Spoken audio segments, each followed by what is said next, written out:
अस्सलाम वालेकुम प्यारे बच्चों, आज हम पढ़ेंगे sides and vertices of the shapes के बारे में।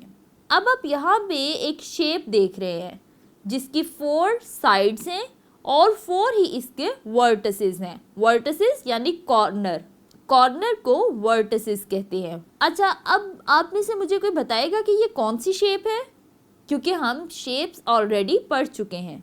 It is a rectangle shape and it has 4 sides and 4 vertices, यानी कि ये रेक्टेंगल की शक्ल है और इसके 4 साइड्स हैं और इसके 4 ही कोने हैं। ये वाले 4 इसके वर्टिसेस हैं यानी 4 कॉर्नर हैं और ये वाले 4 इसकी साइड्स हैं। Opposite sides of the rectangle are equal in length. अब आप यहाँ पे देख रहे हैं कि रेक्टेंगल की जो ऑपोजिट साइड्स हैं, ये वाली लाइन और ये वाली लाइन जो है वो बराबर हैं। अब आप यहाँ पे देखें कि ये वाली लाइन और ये वाली लाइन बराबर हैं, लेंथ में बराबर हैं। अब आपको यहाँ पे एक और शक्ल नज़र आ रही है, ये स्क्वायर की शक्ल है। इट इज़ अ स्क्वायर, ये स्क्वायर है। It has 4 sides and 4 vertices. It's all sides are equal in length.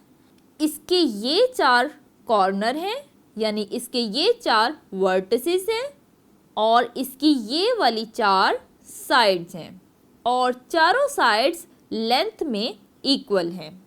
बिल्कुल इसी तरह से अब आप यहाँ पे एक और शक्ल देख रहे हैं, इसको हम कहते हैं triangle. It is a triangle. Repeat with me, triangle. It has 3 sides and 3 vertices. इसकी ये 3 साइड्स हैं और इसके ये 3 वर्टिसेस हैं यानी इसके ये 3 कॉर्नर हैं। ट्रायंगल की तीनों साइड्स बराबर हो भी सकती हैं और नहीं भी हो सकती। Tell me yourself, how many sides and vertices does a circle have? प्यारे बच्चों, मुझे उम्मीद है कि आपने sides and vertices of the shapes के बारे में जान लिया होगा और आपको अच्छे से समझ भी आ गई होगी। अगर आपको समझ नहीं आई तो इस वीडियो को शुरू से लेकर एंड तक दोबारा देखें। अपना बहुत सा ख्याल रखिएगा। अल्लाह हाफिज़।